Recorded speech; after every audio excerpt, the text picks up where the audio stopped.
বিসমিল্লাহির রহমানির রহিম। আমি মরহুমা বেগম খালেদা জিয়ার বড় সন্তান তারেক রহমান। আমি আজকে এখানে উপস্থিত সকল ভাইয়েরা এবং বোনেরা যারা উপস্থিত আছেন,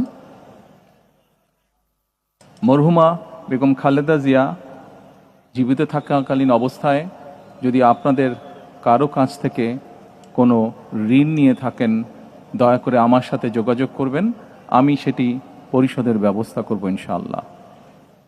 একই সাথে উনি জীবিত থাকাকালীন অবস্থায় ওনার কোনো ব্যবহারে, ওনার কোনো কথায় যদি কেউ আঘাত পেয়ে থাকেন, তাহলে মরহুমার পক্ষ থেকে আমি আপনাদের কাছে ক্ষমা প্রার্থী।